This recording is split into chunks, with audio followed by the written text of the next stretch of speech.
اور جس دن ظالم اپنے ہاتھ کاٹ کاٹ کھائے گا اور کہے گا کہ اے کاش میں نے پیغمبر کے ساتھ رستہ اختیار کیا ہوتا، ہائے شامت کاش میں نے فلاں شخص کو دوست نہ بنایا ہوتا، اس نے مجھ کو کتاب نصیحت کے میرے پاس آنے کے بعد بہکا دیا۔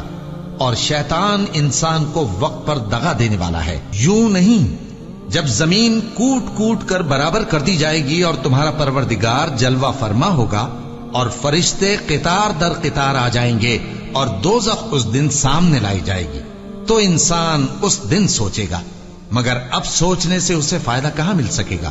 کہے گا کاش میں نے اپنی اس زندگی کے لیے کچھ آگے بھیجا ہوتا، تو اس دن نہ کوئی اللہ کے عذاب کی طرح کا عذاب دے گا اور نہ کوئی اس کے جکڑنے کی طرح جکڑے گا۔ جس دن ان کے چہرے آگ میں الٹ پلٹ کیے جائیں گے تو کہیں گے اے کاش ہم اللہ کی فرما برداری کرتے اور رسول صلی اللہ علیہ وآلہ وسلم کا حکم مانتے۔ اور جس کا نامہ اعمال اس کے بائیں ہاتھ میں دیا جائے گا تو وہ کہے گا اے کاش مجھ کو میرا اعمال نامہ نہ دیا جاتا اور مجھے معلوم نہ ہوتا کہ میرا حساب کیا ہے۔ اے کاش موت میرا کام تمام کر چکی ہوتی، آج میرا مال میرے کچھ بھی کام نہ آیا، مجھ سے میرا اقتدار جاتا رہا۔ حکم ہوگا کہ اسے پکڑ لو، اب اسے طوق پہنا دو، پھر دوزخ کی آگ میں اسے جھونک دو، پھر زنجیر سے جس کی لمبائی 70 گز ہے جکڑ دو، اور ان سے دنیا کی زندگی کی مثال بھی بیان کر دو کہ وہ ایسی ہے جیسے پانی جسے ہم نے آسمان سے برسایا تو اس کے ساتھ زمین کی پیداوار مل کر نکلی، پھر وہ چورا چورا ہو گئی کہ ہوائیں اسے اڑاتی پھرتی ہیں، اور اللہ تو ہر چیز پر قدرت رکھتا ہے۔ مال اور بیٹے تو دنیا کی زندگی کی رونق و زینت ہیں، اور نیکیاں جو باقی رہنے والی ہیں وہ ثواب کے لحاظ سے تمہارے پروردگار کے ہاں بہت اچھی اور امید کے لحاظ سے بہت بہتر ہیں۔ اور جس دن ہم پہاڑوں کو چلائیں گے اور تم زمین کو صاف میدان دیکھو گے اور ان لوگوں کو ہم جمع کر لیں گے تو ان میں سے کسی کو بھی نہیں چھوڑیں گے، اور سب تمہارے پروردگار کے سامنے صف باندھ کر لائے جائیں گے، تو ہم ان سے کہیں گے کہ جس طرح ہم نے تم کو پہلی بار پیدا کیا تھا اسی طرح آج تم ہمارے سامنے آئے، لیکن تم نے تو یہ خیال کر رکھا تھا کہ ہم نے تمہارے لیے قیامت کا کوئی وقت مقرر ہی نہیں کیا، اور اعمال کی کتاب کھول کر رکھی جائے گی تو تم گناہگاروں کو دیکھو گے کہ جو کچھ اس میں لکھا ہوگا اس سے ڈر رہے ہوں گے، اور کہیں گے ہائے شامت یہ کیسی کتاب ہے کہ نہ چھوٹی بات کو چھوڑتی ہے نہ بڑی کو، کوئی بات بھی نہیں مگر اسے لکھ رکھا ہے، اور جو جو عمل کیے ہوں گے سب کو حاضر پائیں گے، اور تمہارا پروردگار کسی پر ظلم نہیں کرے گا۔ کاش تم ان کو اس وقت دیکھو جب یہ دوزخ کے کنارے کھڑے کیے جائیں گے اور کہیں گے کہ اے کاش ہم پھر دنیا میں لوٹا دیے جائیں تاکہ اپنے پروردگار کی آیتوں کی تکذیب نہ کریں اور مومن ہو جائیں۔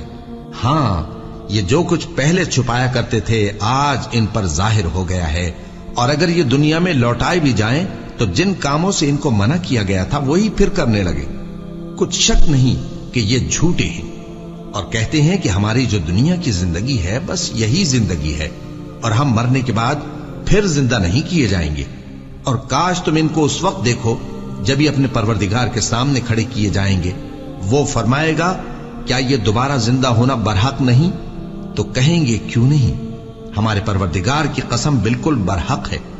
اللہ فرمائے گا اب کفر کے بدلے جو دنیا میں کرتے تھے عذاب کے مزے چکھو۔ جن لوگوں نے اللہ کے روبرو حاضر ہونے کو جھوٹ سمجھا وہ گھاٹے میں آ گئے، یہاں تک کہ جب ان پر قیامت ناگہاں آ موجود ہوگی تو بول اٹھیں گے کہ ہائے اس کوتاہی پر افسوس ہے جو ہم نے قیامت کے بارے میں کی، اور وہ اپنے اعمال کے بوجھ اپنی پیٹھوں پر اٹھائے ہوئے ہوں گے، دیکھو جو بوجھ یہ اٹھا رہے ہیں بہت برا ہے۔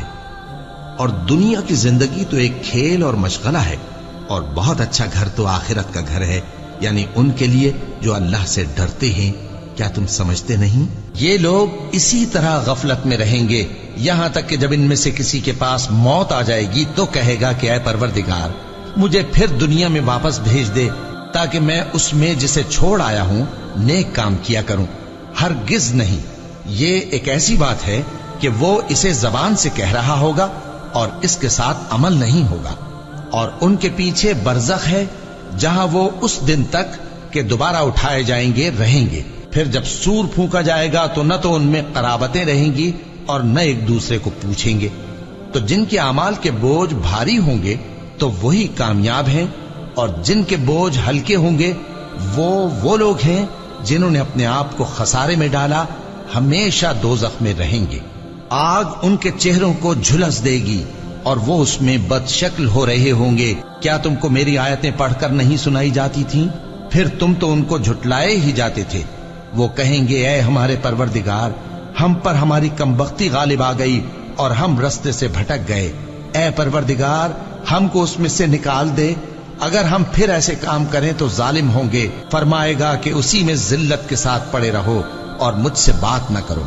میرے بندوں میں ایک گروہ تھا جو دعا کیا کرتا تھا کہ اے ہمارے پروردگار، ہم ایمان لائے تو تو ہم کو بخش دے اور ہم پر رحم فرما، اور تو سب سے بہتر رحم کرنے والا ہے۔ تو تم ان سے تمسخر کرتے رہے، یہاں تک کہ ان کے پیچھے میری یاد بھی بھول گئے، اور تم ہمیشہ ان سے ہنسی کیا کرتے تھے۔ آج میں نے ان کو ان کے صبر کا بدلہ دیا کہ وہی کامیاب ہو گئے۔ اللہ پوچھے گا کہ تم زمین میں کتنے برس رہے؟ وہ کہیں گے کہ ہم 1 روز یا 1 روز سے بھی کم رہے تھے۔ شمار کرنے والوں سے پوچھ لیجئے۔ اللہ فرمائے گا کہ وہاں تم بہت ہی کم رہے، کاش تم جانتے ہوتے۔ کیا تم یہ خیال کرتے ہو کہ ہم نے تم کو بے مقصد پیدا کیا ہے، اور یہ کہ تم ہماری طرف لوٹ کر نہیں آؤ گے؟ تو اللہ جو سچا بادشاہ ہے، اس کی شان اس سے اونچی ہے، اس کے سوا کوئی معبود نہیں، وہی عرش کریم کا مالک ہے۔ اے پیغمبر، میری طرف سے لوگوں کو کہہ دو کہ اے میرے بندو، جنہوں نے اپنی جانوں پر زیادتی کی ہے، اللہ کی رحمت سے نا امید نہ ہونا۔ اللہ تو سب گناہوں کو بخش دیتا ہے، بے شک وہی تو ہے بڑا بخشنے والا، بڑا مہربان۔ اور اس سے پہلے کہ تم پر عذاب آ واقع ہو، اپنے پروردگار کی طرف رجوع کرو اور اس کے فرما بردار ہو جاؤ، ورنہ بعد میں تم کو مدد نہیں ملے گی۔ اور اس سے پہلے کہ تم پر ناگہاں عذاب آ جائے اور تم کو خبر بھی نہ ہو، اس نہایت اچھی کتاب کی جو تمہارے پروردگار کی طرف سے تمہاری جانب نازل ہوئی ہے پیروی کرو۔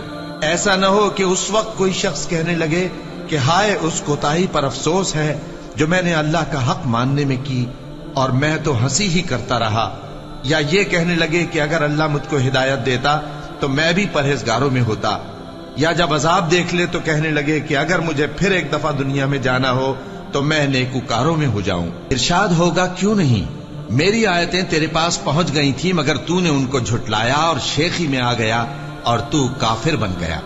اور اے مخاطب، جن لوگوں نے اللہ پر جھوٹ بولا، تم قیامت کے دن دیکھو گے کہ ان کے چہرے سیاہ ہو رہے ہوں گے۔